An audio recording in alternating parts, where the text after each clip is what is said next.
कहते हैं सबसे डरावनी कहानियां वो नहीं होती जो हम सुनते हैं, बल्कि वो होती हैं जो सच में किसी के साथ गुजरती हैं। तो आज हम डर के ऐसे ही दो बिल्कुल अलग चेहरों को देखने वाले हैं।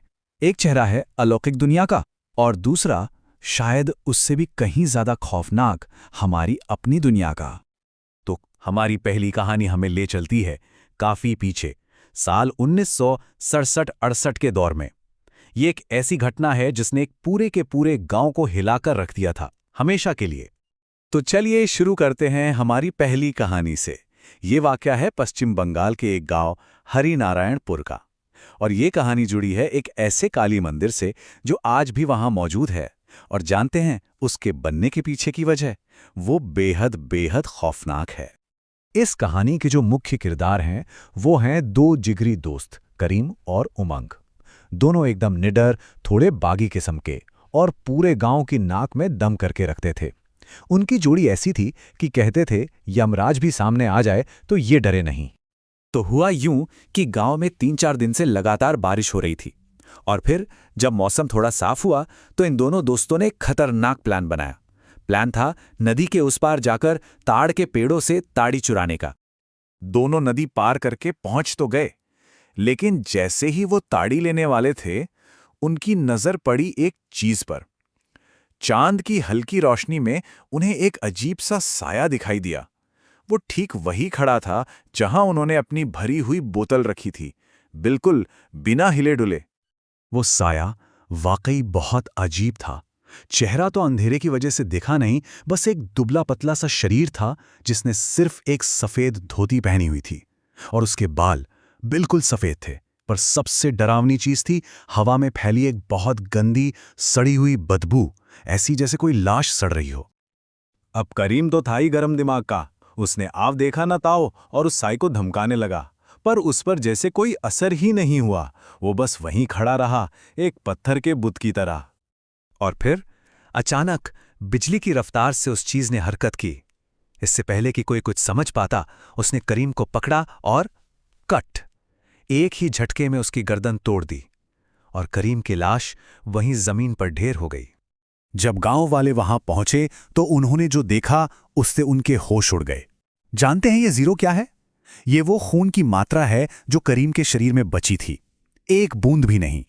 मतलब उसकी लाश की जो हालत थी वो नॉर्मल थी ही नहीं। उसका शरीर पूरा सफेद पड़ चुका था, जैसे किसी ने उसकी एक एक बूंद खून चूस ली हो। बचा था तो बस खाल और हड्डियां।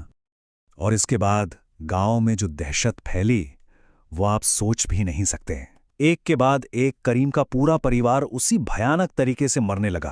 पहले उसकी बहन की लाश मिली, फिर उसकी मां की, और सबकी लाशों की हालत बिल्कुल वैसी ही थी। और सबसे अजीब बात यह थी कि इन सबके बीच करीम का जो बाप था वो एकदम शांत था, जैसे उसे कोई फर्क ही नहीं पड़ रहा हो। अब तक गांव वालों को यह समझ आ चुका था कि ये किसी इंसान का काम नहीं है, ये एक पिशाच है, एक ऐसी शैतानी ताकत जो शायद अब पूरे गांव को ही अपना शिकार बनाने वाली थी। इस सब के बीच में उस पिशाच का अगला निशाना बना उमंग, वो अकेला गवाह जो जिंदा बचा था। उसकी हालत दिन ब दिन खराब होती जा रही थी। वो बस तड़पता रहता था, जैसे वो चीज हर पल उसके साथ हो। अब उमंग के घरवाले पूरी तरह से टूट चुके थे। उन्होंने मदद के लिए हर दरवाजा खटखटाया, और फिर वो पहुंचे एक जाने माने तांत्रिक और आध्यात्मिक गुरु कालीकृष्ण आचार्य के पास। उन्होंने आचार्य जी को पूरी कहानी सुना दी। आचार्य जी गांव आए और उन्होंने एक बड़े अनुष्ठान की तैयारी की। जगह चुनी गई गांव का शमशान घाट। पूरे गांव को वहां इकट्ठा किया गया और उमंग को एक सुरक्षा घेरे के बीच में बिठाया गया। अनुष्ठान शुरू हुआ और फिर वो हुआ जिसकी किसी ने कल्पना नहीं की थी। उमंग ने कच्चे मांस से खून चूसना शुरू कर दिया। तब आचार्य जी ने उस शक्ति से बात की जिसने उमंग के शरीर पर कब्जा कर लिया था। और तब उस पिशाच ने जो राज खोला वो सुनकर सब सन्न रह गए। उसने बताया कि उससे यहां किसी और ने नहीं बल्कि करीम के अपने पिता ने बुलाया था। अमीर बनने के लालच में एक सौदा किया गया था, एक ऐसा सौदा जो बहुत बड़ी गलती साबित हुआ। तो मतलब ये कोई अचानक हुआ हमला नहीं था, ये एक आदमी के लालच का नतीजा था। जब पिशाच ने अपनी कीमत मांगी तो करीम के पिता ने अपनी जान बचाने के लिए कहा, मुझे छोड़ दे, मेरा परिवार, मेरा गांव जिसे चाहे ले ले। तो पहली कहानी का डर था अलौकिक, पारलौकिक। लेकिन हमारी दूसरी कहानी एक ऐसे डर के बारे में है जो शायद कहीं ज्यादा असली और जाना पहचाना है। ये कहानी है दोस्ती की और इंसानी हैवानियत की। ये कहानी है गौरव की, जो कर्नाटक के अपने गांव में अपनी बचपन की सबसे अच्छी दोस्त पवित्रा को याद कर रहा है। दोनों की दोस्ती बहुत पक्की थी, लेकिन फिर एक छोटी सी बेमतलब की लड़ाई हुई और उसके बाद सालों तक उनकी बात नहीं हुई। तो सालों बाद जब गौरव अपने गांव वापस आता है तो वो सबसे पहले पवित्रा से ही मिलना चाहता है। लेकिन जब वो उसके घर पहुंचता है तो वहां सिर्फ वीरानी और खंडर मिलते हैं। घर पूरी तरह से उजड़ा हुआ था। गौरव गांव में जिससे भी पूछता है सब बहाने बनाते हैं। अरे वो लोग तो कब के चले गए यहां से। कोई भी सच बताने को तैयार नहीं था। और फिर वो मिलता है एक पुराने मंदिर के पुजारी से, और वो पुजारी उसे वो सच बताता है जो पूरा गांव सालों से छिपा रहा था।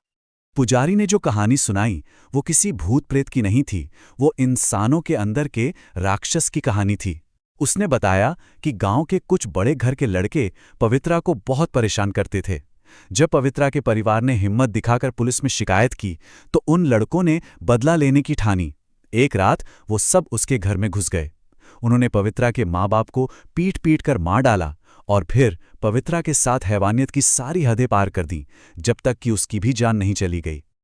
तो ये दो कहानियां हमें एक बहुत ही जरूरी और परेशान करने वाले सवाल पर लाकर छोड़ देती हैं। असली राक्षस कौन है?